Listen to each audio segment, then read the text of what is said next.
Well, good evening, everyone. Welcome to the Aurora Public Library District's first business workshop for this year, COVID-19 and Beyond, Strategic Business Planning for 2021. My name is Drea Flores, and I am the business librarian at the Aurora Public Library District. Tonight, I am excited to welcome our guest speaker, Ellen Huxtable. Ellen is the owner of Advantage Business Concepts and an instructor at the Illinois Small Business Development Center at Waubonsee Community College. She is a knowledgeable and experienced business consultant who helps business leaders anticipate change and fulfill their vision with creative solutions to business challenges.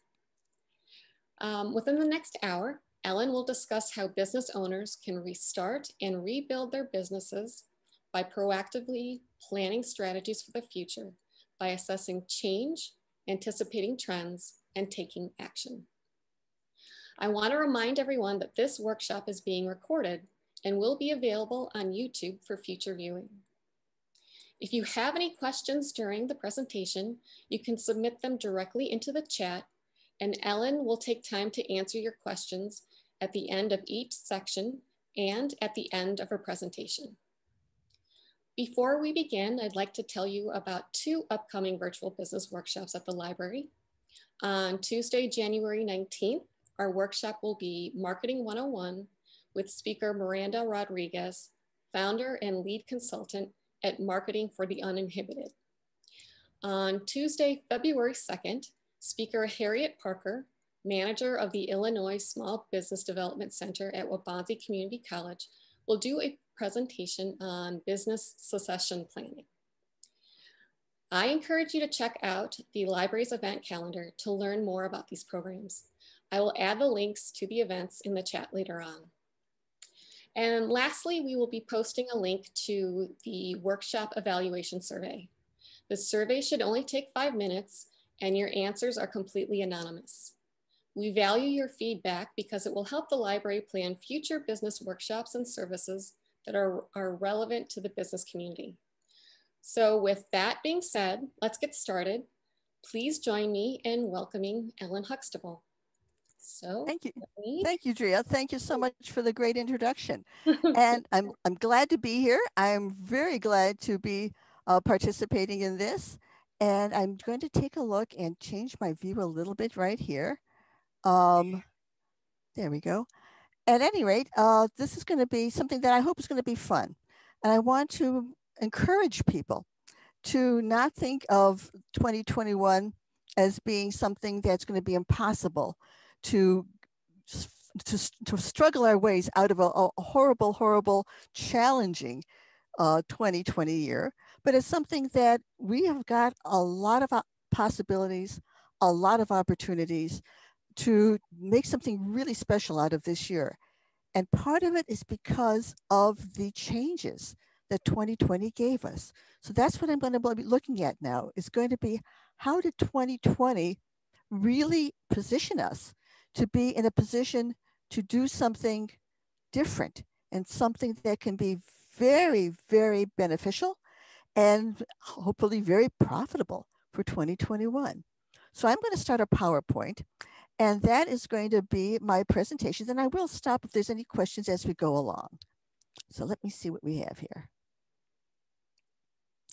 Okay, so here is a presentation. I know everybody can't see my screen. I'm gonna put it into presentation mode. There we go. Okay, I will put it into presentation. Let's see if we can get it. There it goes, excellent. Let's see, presentation. There we go. Okay, so let's take a look first of all at where we are. Now, right now, we are in a time of unprecedented change. Even before the most recent developments, and now I'm talking at the beginning part of January of 2021, but even after the most recent political developments with COVID and the changes that that brought, things are very, very different now than they've been in the past. And we're in a situation that none of us have never been in before. Uncertainty is very high. We don't know what's going to happen as far as the vaccine rollouts for COVID. We don't know what the future course is going to be or the degree of permanence that's going to be residual after the initial infection period is over. As far as the political situation right now, we don't know what's going to happen there either. There are many other things that are leading to the uncertainty, but we're going to go into some of those because we need to think about those. But as I said before, that this kind of change brings challenges and opportunities. And I want us to acknowledge the challenges, but focus on the opportunities. So my approach to strategic planning, especially this year, is to stay calm and stay focused. We don't want to be like the cartoon characters that are running around in a circle and digging themselves into a ditch because they're running around aimlessly and they don't know what they're doing. That takes a lot of energy, it's exhausting, and it doesn't get us anywhere. Instead, I want us to think about keeping track of the things that are in motion. Think about what's really happening in an objective way and try to put those pieces together in a way that's going to make sense for you and especially for your business. I want us to think about making informed decisions. There is so much going on that is not necessarily the best information, and it's hard to separate the information that is accurate and that is relevant from all of the noise in the background. So it's important that we try to make informed decisions. It's important that we stay alert because things are changing all the time. In our long time ago history, you do a strategic plan and you'd plan for the next 5 years or 10 years out. Most people nowadays are strategic planning for 1 year out and sometimes for a month out. So things are changing much more rapidly than has been in the past. It's important for us to stay flexible because again, when things are changing so frequently and so radically sometimes, we need to be able to flex and change with events and occurrences. And finally, we have to do two things that seem like they're in conflict. We need to be proactive and we need to be responsive. We need to think about what's happening and try to anticipate. But when something comes out of left field that we don't know about and that we didn't anticipate, we need to respond to those things as well. So being proactive and being responsive. So let's talk a little bit about strategic. What's the process for going through strategic planning right now? There's 6 things that I see us doing. One is to reflect and project. One is to take a look honestly at 2020. The third one is to take a look at what we're doing. And then we think about our strategy and focus things down and into something that we can get our hands around. And finally, we need to stay ahead. Excuse me. So reflecting and projecting. Take a look at the past and take a look at your future. And this is why. Why should we look back? We need to look back to get a sense of what's happened. Because when it's happening to us, we're so busy trying to figure out from one second to the next, we really don't see the pattern. So I'd like you to think about 3 accomplishments, 3 things in your business that you're proud of, 3 things that went right. And you need to pat yourself on the back because doing anything that is going to be positive and productive under such overwhelming odds is tough. And so congratulate yourself for your accomplishments. And everybody has them. No matter how much you think that whole year was a wash, you had 3 accomplishments and you had dozens beyond that. But think of 3 things that you're proud of. And I want you to think about 3 disappointments. What are 3 things that didn't go the way you wanted them to? And why do we think about those? Because in thinking about our disappointments, there's a couple ways to take those. One way is to say, do we want to continue to try those in 2021? Or are we going to let those go by the wayside? And so that's one of the things we need to think about with our disappointments. And the other thing to think about when we're thinking about disappointments is what did we learn? What did we do that wasn't the right thing when you come right down to it? What could we have done differently? So disappointments is something to learn about. So disappointments are important to think about. The third thing is what's the biggest surprise? And that's interesting to think about because that goes a long way to explaining why you didn't have additional accomplishments or why you might have had the disappointments. But also, that positions us for thinking about what is going to be the next big surprise. By definition, if it's a surprise, we're not going to know. But the question is, when the unexpected happens, what are we going to do? And the last thing we're going to think about is, what is your status? Where are you now? And you might be hurting, you might be doing well. The question is, where are you now? And that's important to center ourselves before we launch into the next year. If you're in a position of strength, that's awesome.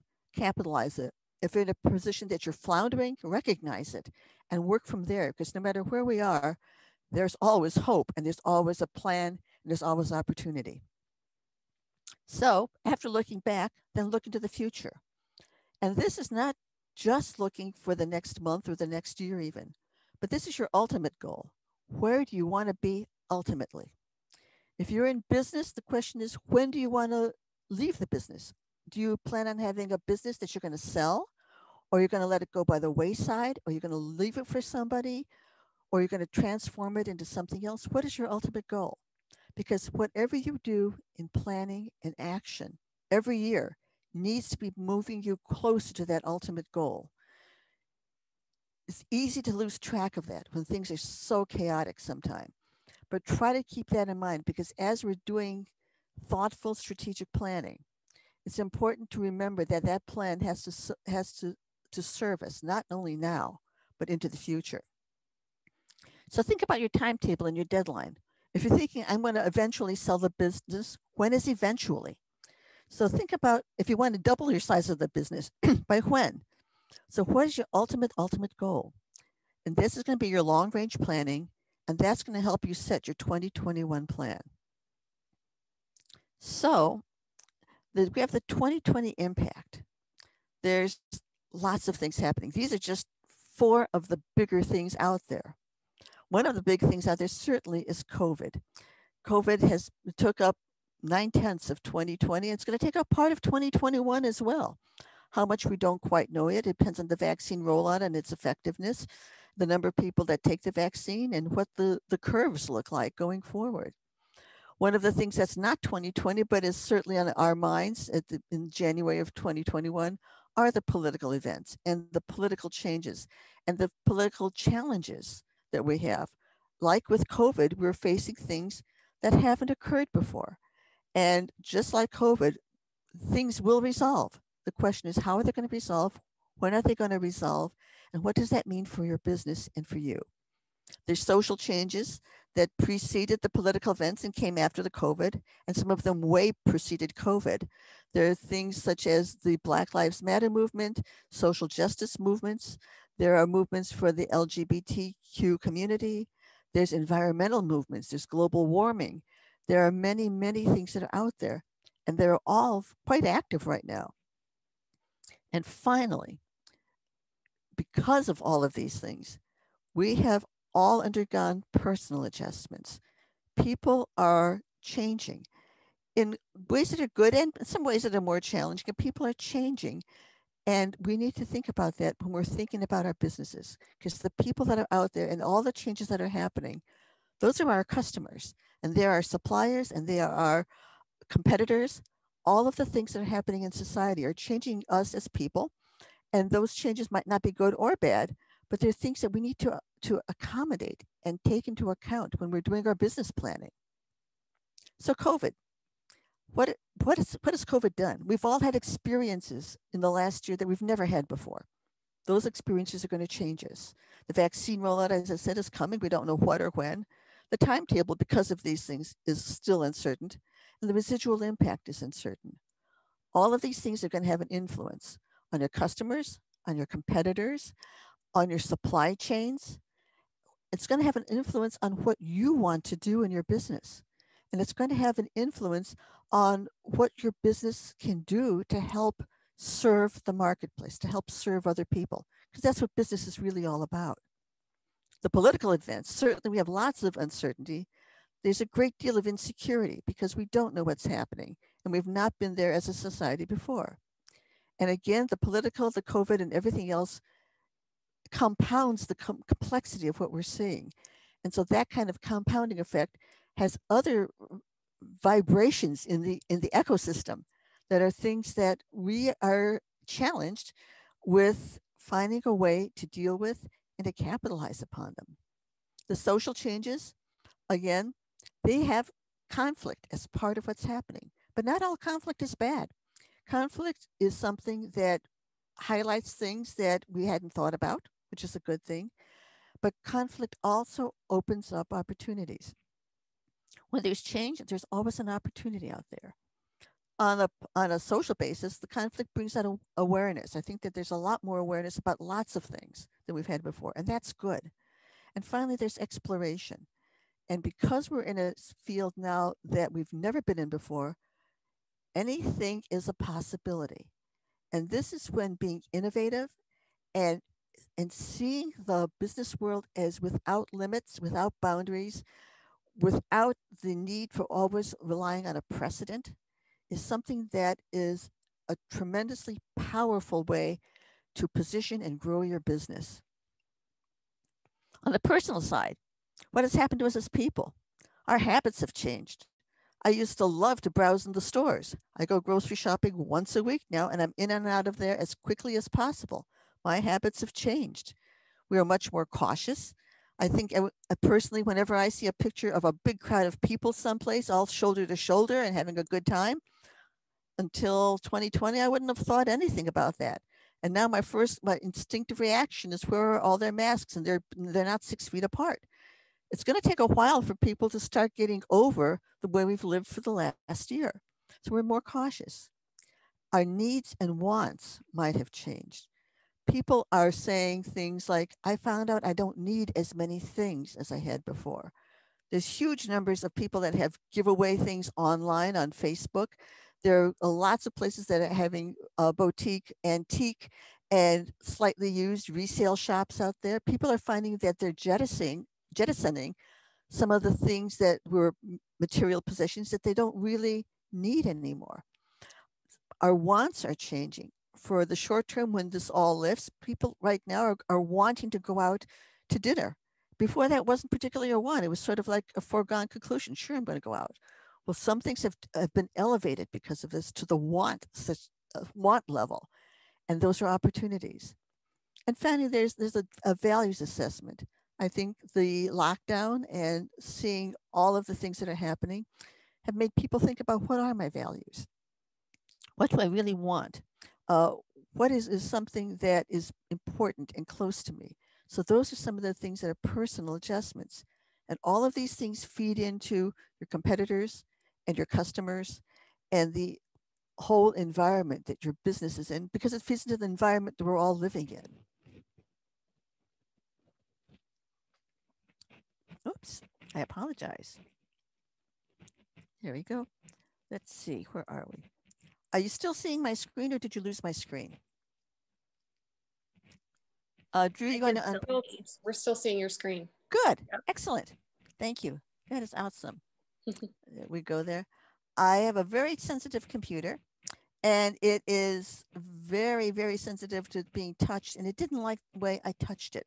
So I apologize profusely to my computer and go on to the next section. Are there any questions? If not, we're going to go on to talk about markets, operations, and capabilities. Because once we take a look at the environment, we're going to start to zero in now. So we're going to talk about customers, competitors, operations, and capabilities. So your customers, analyze your customers. That picture of the cat resonated with me, because this is the way that we probably feel and the way that our customers probably feel.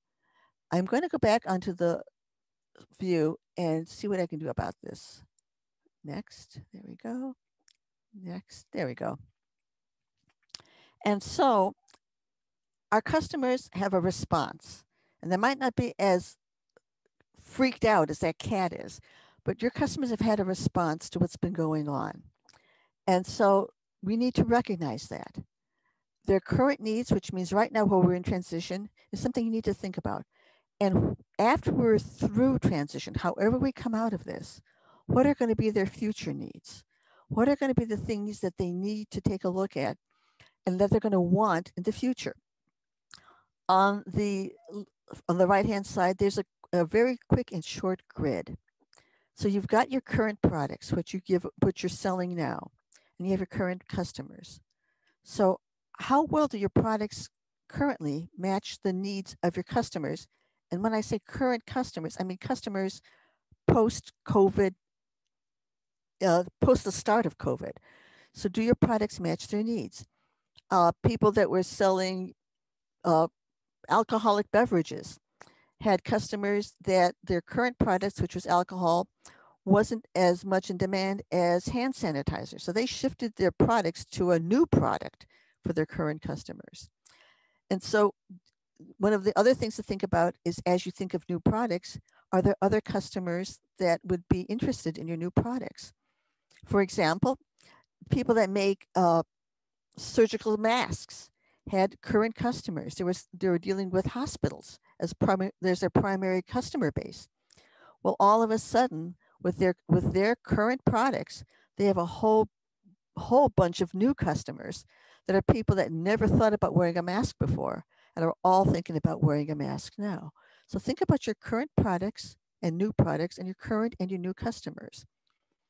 And think about this as far as not only the product itself, but also the emotional part of it, that you need to position your product to serve their needs.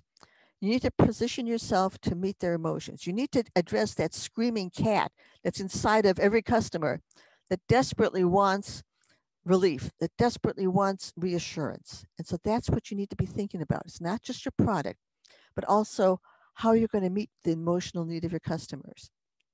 One of the things that's changed is the competition. And think about how has your competition changed? In the areas of food, for example, restaurants had to shut down and grocery stores started to sell more prepared food. There were some restaurants that started to sell make it yourself at home boxes of raw ingredients. And so those two business sectors had a changing competition. So each of them found that people from a related field were now suddenly competitors in their field. And that's happened in a lot of different businesses. So one of the things to think about is who is their competitor out there now that wasn't a competitor before? In many fields where people can do things virtually, like accounting, and maybe in some areas, some types of law, some types of simple law, competition has expanded because anything that can be done online can be presented by anybody to a national or international audience. So when you might have been competing with the people that were in your community and 4 adjacent communities, you're now competing with the world. Again, what this shows is that there's new opportunities and new threats. You've got the opportunity in some cases to do business all around the world, but you also have the threat of people from all around the world trying to do business with your customers. So this is something that's out there, whether or not you acknowledge it. But if you do acknowledge it, you can try to work it to your advantage. One of the big things that needs to change because of COVID are operational things. People that were depending on just-in-time deliveries from their suppliers suddenly realized that they can't count on things arriving within 24 hours, that the supply chains broke down. Those are things that companies are really still looking at seriously. Large companies are looking at bringing certain functions back to the United States so they don't have to rely upon international relations for their supply chain. Processes have to change. As people are starting to do more work from home, there's huge amounts of change that has to go to the processes that worked very well when people were all in the same building, but might not work so well when everything is being done virtually. So processes have to change. And the other way processes have to change is to maximize all the efficiencies. There are many more efficiencies that are available to us. Things like Zoom, which is what we're on now, is something that most of us never thought about before. But it's something that can be a significant process improvement. So one of the things we need to think about is how can we change our processes to take advantage of the exponential growth in some types of technology and some types of services. Facilities are going to change. There's a lot of commercial real estate out there that is currently being unoccupied, but it will be occupied again. The question is what's going to go into them. And that's a time it's going to be time for people to get innovative because there's going to be some great opportunities there. The decentralized workforce is something that was starting to happen, but this has really promoted that. And finally, things like inventories. how much inventory is a business going to have to stock? As people, we all had fun at the beginning of this whole thing because stores were running out of toilet paper. And I would venture that many people have more toilet paper inventoried in their home now than they had before this whole thing happened. So all of those things are operational changes, but other side from the toilet paper, we need to think about the inventory situation for our business. And we need to think about the inventory situation for our customers, because those are things that are opportunities that we can take advantage of to better serve our customers. So with all of this happening, with all of the things that are happening on the global level and the national level, the COVID, the politics, the climate change, the social changes, things that are happening with your competitors, things that are happening with your customers, think about your capabilities. You have the strengths you've always had, and you can capitalize on those. But reassess your capabilities, reassess your strengths, because what might not have been a strength before might be a tremendous strength now. One of the ones that's funny, it's made the social media, is that people that were more introverted were sometimes felt out of place in a very outgoing societal norm. And when everybody's on shutdown and everybody is inside and locked down, people that are introverts and like it this way have found that what they thought was somewhat of a deterrent is a tremendous strength to be really happy with just by yourself. So again, take a look at your strengths and see what strengths you have now that you didn't have before. And the other thing to think about is your critical weaknesses. And we all have them. Don't try to hide them. Don't be embarrassed by them. Rejoice in your weaknesses. We all have them. Because when you recognize them, then you can address them and compensate for them. So if you have some area that you just are not very good at this area, or you have an area that might have been a strength or at least a neutral, and now it's a weakness, recognize it and figure out another way to work around it. Restaurants, for example, had a strength. They had beautiful restaurant environments. And now having that, for the short term at least, having that internal environment is a weakness. However, the question is, so what can they do about it? So some restaurants, for example, have decided they were going to take that weakness and compensate for us. Instead of just sending out food, they're sending out food with like a little candle to put on the table to create your own ambience at home. They're trying to find ways to compensate for the current weaknesses by adding things onto their product line that try to entice their customer, try to make their customer appreciate them and what they're trying to do for them. Any questions, thoughts, ideas? Okay, so for 2021, what's the strategy? It's going to be revisiting the basics. And the basics are positioning. That's where are you going to be in the marketplace? Because the marketplace is huge. And you can be any one of a bazillion different things and still be in the market. So who are you?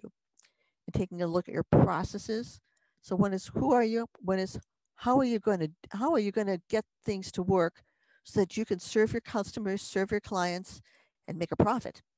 And the last part is marketing, because for a business to survive, you have to be successful at marketing and sales. Has to, because otherwise you don't have a business. You have what one of my colleagues called a very expensive hobby. And there's nothing wrong with an expensive hobby, but we want to have a profitable situation. So these are things that all fit into that. So positioning. Positioning has a lot to do with market. Where in the marketplace are you? What is your niche? People can say, I can sell to anybody. And I just talked to somebody this morning who really truly does say he can sell to anybody. And he can. Most people can. But the question is, where are you going to focus? And you're going to focus in the place where you can be preeminent, where you can be the go-to company, the go-to person. And the reason you do this is because while most of us can serve a wide variety of people or wide variety of businesses, we don't have infinite money to market ourselves. So you could do maybe one broadcast to every single person on social media of all sorts in your county, and it would cost you a fortune. But if you can target who you wanted that message to go to, you can hit you can hit the important people 10 or 12 or 15 times with the message and get more impact because you're focusing your resources on the people that are most likely to buy from you. Within that, what is your position? Are you going to be the company that's the premium high priced provider? There's nothing wrong with that. There are people that go for the premium marketplace and are very successful in it. Are you going to be the low end provider? That's a more dangerous position because a larger company like a Walmart can decide that they're going to undercut your position as being the low cost provider. None of us can really compete on a long term basis with the Amazons and the Walmarts out there. So a absolutely lowest cost provider is not necessarily the best way to go. You might be a lower cost provider with certain advantages that the Walmarts and the Amazons can't provide. But you need to think about what is your position in the marketplace. And finally, what is your competitive advantage? If you are a photographer and you know that where you want to be in the market, you want to be in the mid-range, you want to do wedding pictures, you want to do baby pictures, you've got your niche figured out. That, of course, it doesn't mean you won't do anything that you feel you're competent doing if it comes your way. If you're going to be a baby photographer and somebody wants wedding pictures and you're comfortable, of course you're going to do it. But you're going to focus your marketing and positioning on where you've got the best possibility of being preeminent. And that's what is your competitive advantage? And the question there is, why should somebody buy from you and not a competitor? And the litmus test for that, the test for that is to say, well, they should buy from me because I really care about my customers. And the problem is that doesn't pass my I would hope so test. And so you say, I really care about my customers, to which I would say, I would hope so. Because if you think that that's your competitive advantage, you're implying that your competitors aren't also saying, I really care about my customers. Probably every competitor is saying that. And even if you're the only one who isn't lying about that, your customers don't know that. Your customers hear the same thing over and over. But you need to figure out what you can do better than other people, and you need to focus your marketing on that. And that's where the changes because of COVID and because of the politics and everything else are important, because people are going to crave different things potentially after what we've all been through and what we're all going through. People might be craving comfort more than they ever did before because people are so stressed about the uncertainty. So you might have the same product, but you might be promoting comfort. McDonald's, when they're selling Happy Meals, they're not selling a hamburger. They're selling love. They're selling that you're going to buy your kid a Happy Meal because you're going to show them happiness and love. And so that's what they're really selling. So that's how you need to think about your business. What are you really selling? And that's how you position your marketing. Look at my picture of the doggy, the puppy doggy. That's there for a purpose because marketing is not only the product you offer, it's the emotional appeal. And lots of companies, if you take a close look at their marketing and you think about it, there's a lot more companies in the last 6 months or so that are putting up images of love and comfort. Puppy dogs are getting to, and kitty cats are getting to be big in marketing nowadays because the big companies are seeing that people, in their minds, people are looking for comfort. And there's nothing more comforting than a puppy dog. Kitty cats, provided they don't claw you, but puppy dogs win out over kitty cats. So take a look at your 2021 customer. Who is it? And not who was your customer in 2019, but who is your customer now? And what is their pain? The only thing that sells is pain. And so you need to be able to resolve that pain. So what is the pain and how are you going to relieve it? And then secondly is what is the emotional link? What is the emotion that's going to drive them to resonate with you and your message? And again, the last line is why should they buy from you? What is your what they call the unique selling proposition, USP, unique selling proposition. Why are you special?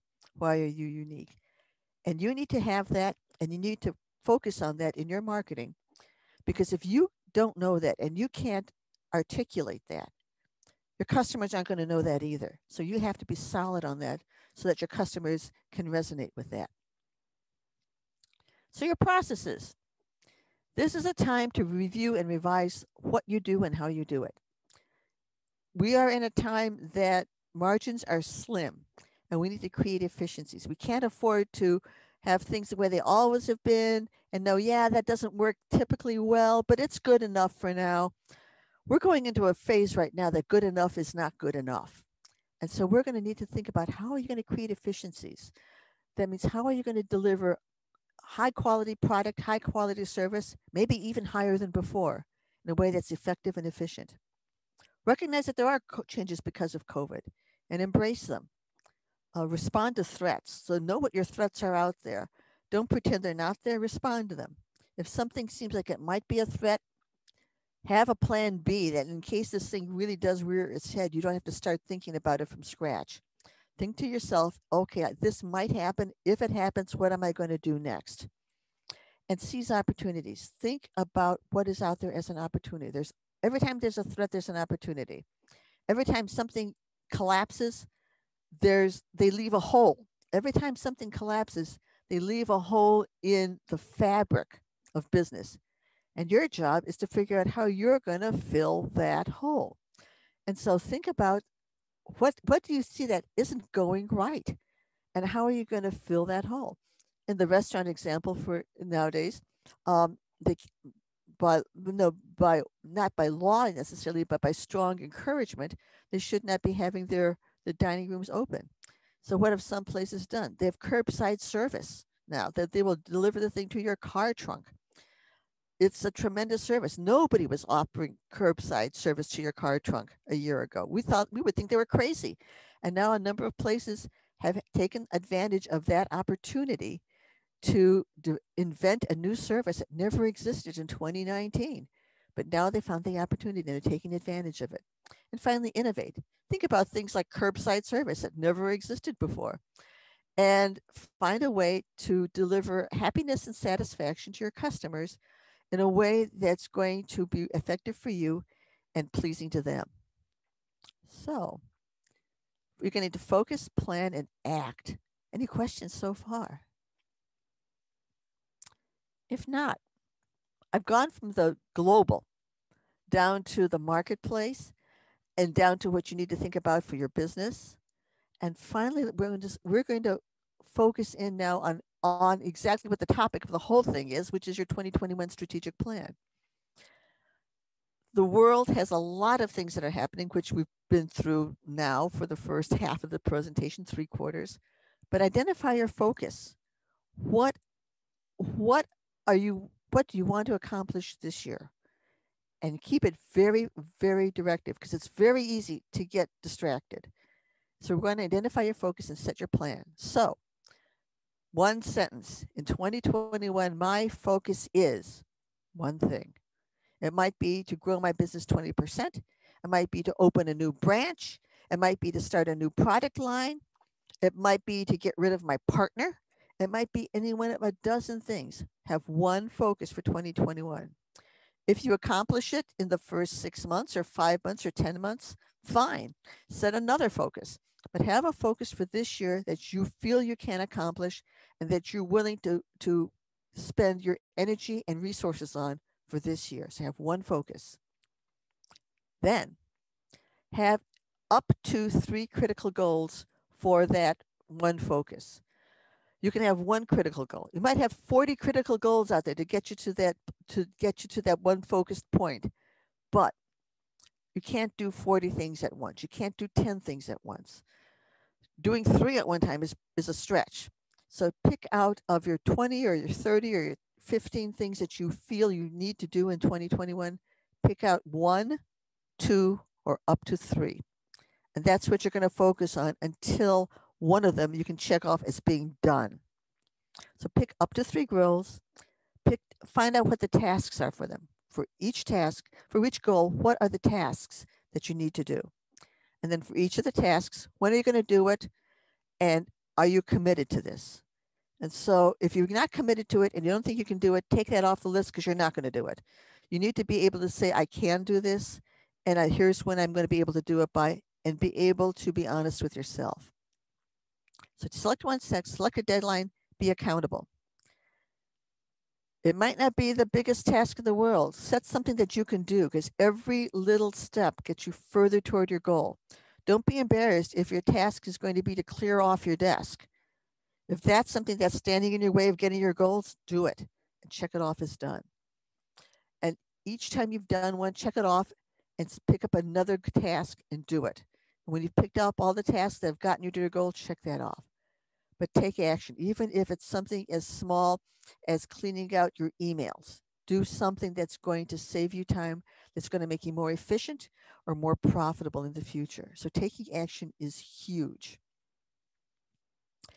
And so now that you're on your way, that you've had the time to think about the global community and the local community and what your business is like and where within the business you're going to focus, and you're on a roll.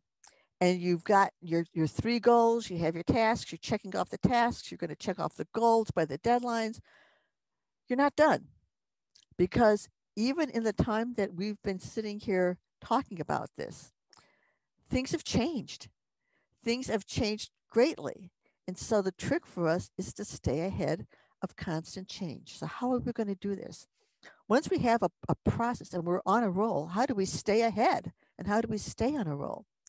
And so there's 4 things: observe, listen, connect, and act. So observe and listen. How do you stay ahead? Keep your antennae up. Don't retreat into a shell. You've got to have feelers out, because that's how you're going to be able to respond to the things that you didn't anticipate, but just as importantly, anticipate what's going to happen next. So listen to your customers. What are they saying to you? If you have customers that you get to see once in a while, ask them how are things are going. Ask them, how are things going for you? What's frustrating you? What else could I give you? What else could I do for you that's going to help you? Ask your customers, how can you help them? And they might say, gee, if I had drop shipments that were every other week as opposed to once a month, that would really help me. And you can think, I could have done that. I just didn't know it was important to you. So listen to your customers and always be proactive in meeting their needs. Ask them what they need. How can you do better? How can you help them more? Be attuned to your suppliers. Think about it. Your suppliers are working with your competitors because you're all buying from the similar suppliers. So your suppliers know what's happening in your marketplace and use that information. At least be friendly to them. We're all in this business game together. So at least be friendly to your suppliers, but stay in touch with them. Ask them what are they seeing. They might be able to tune you into some of the things that are opportunities. They might be able to say, I'm really frustrated because none of my customers are doing X, Y, and Z, and I could sell a lot more supplies if they would only see these opportunities, because I can supply them to double their business, but they don't see this opportunity. If you build your business, your suppliers are going to build their business. And so a good supplier is going to try to help you grow, because if you grow, they grow. So be attuned to them, make them a strategic partner. And finally, watch the big players. What are the big companies out there doing? Because they're spending millions of dollars trying to figure out what is going to happen next. Watch them. And sometimes you might think, well, that particular move isn't relevant to me. Or you might think that they're making that move and I don't agree with it. You don't have to follow them slavishly, but watch what they're doing and decide if that's something for you.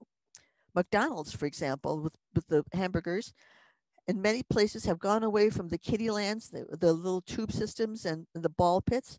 They've gone into a more sophisticated decor.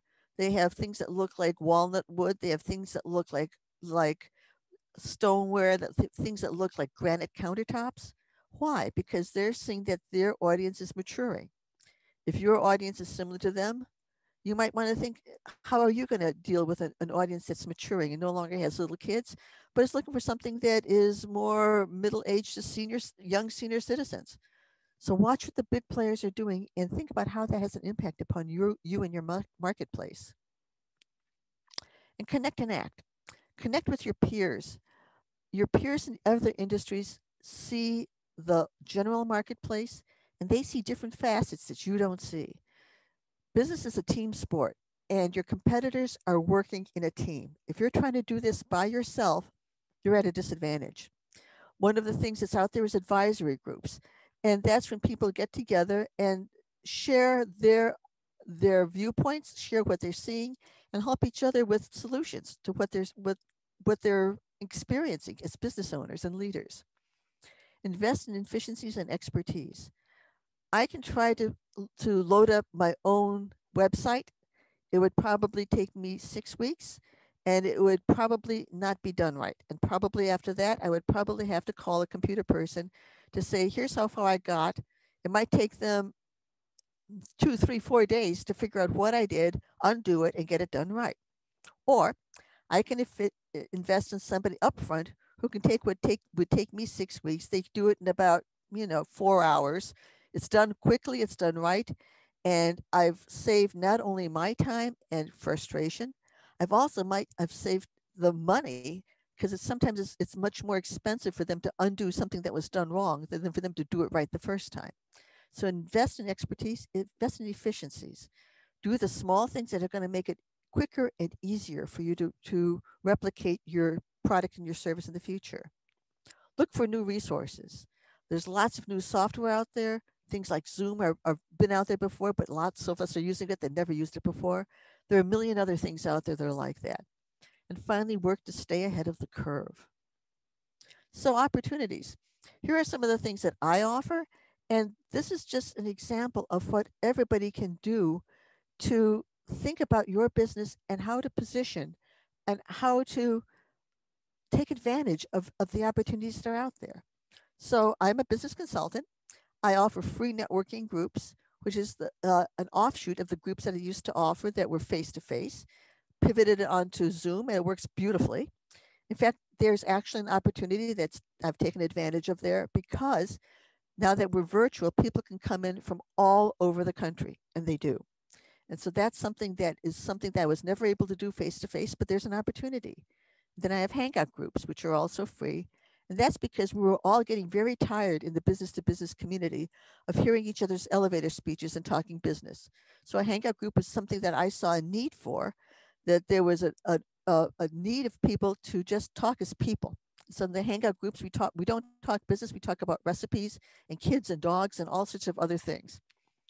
Other opportunities that I see is I do peer advisory groups, which Evolve done, but that's something that you don't have to use me. You don't have to use anybody to do. Get together some of the people that you like, that you respect, and get together once in a while and just ask each other, what are they saying? And how can you help each other? And how can you solve each other's problems? And I do a business retreat.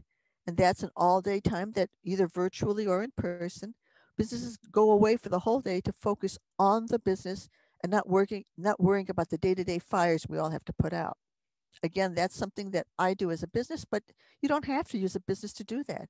You can set aside time to pull yourself back from your business and think about where you want to go, to think about some of the things that I've talked about today, and to set that kind of clarity of thinking so that you can actually execute it. And finally, I do coaching and group facilitation because everybody needs help from somebody. I get help from my coaches and I help other people. And so there's a lot of dynamic that you can get a lot of efficiencies, a lot of effectiveness by realizing that none of us have all the right answers. None of us have any of the answers that we need day to day. And to work in a group is something that's really important for everybody. Again, that's something that you can pull together your own group. But think about getting strategic partners, people that you can work with to maximize the opportunities that are out there, because your competitors are doing that and you want to be at least competitive. So your mission is to take a look back at where you've been through, congratulate yourself, center yourself, look ahead. Where do you ultimately want to be? Take a look at change and embrace it and analyze it. Figure out within that changing world, where is your market? Once you figure that out, focus. What are you going to do this year? And make that something that's going to be meaningful and achievable. Set your plan, take action, and finally, achieve your goals. business is not going to move forward unless we know where we want to go and that we make active effort to get there. And so if you do the things that you need to do, your business is going to be able to grow and to flourish. That is the presentation. I thank you for your patience with some of the technical challenges. And are there any questions now at the end? From Drea or Suzanne, do you have any questions out there? No, thank you so much for coming tonight and sharing your expertise with us. We really appreciate it. I posted a link to our program evaluation survey in the chat. Ellen, did you want to put anything in the chat aside from, I put your email and your website on there. That's fine. If anybody has any questions, if anybody wants to contact me for more information on the things that I offer, especially the free things that I offer, because those have been in existence for a number of years. People have found them very effective and they are free, no strings attached of any sort. And I'd love to talk to people about where they are and how I might be able to help them. And so it's not just how I might be able to help them as part of the business, but how I might be able to help them person to person with finding the connections that they need to find. So thank you for the opportunity, Drea. Thank you for the opportunity from the library. I appreciate it very much. Thank you. Thank you so much. Thank you everyone for coming, and I hope you all have a good night. Thank you, you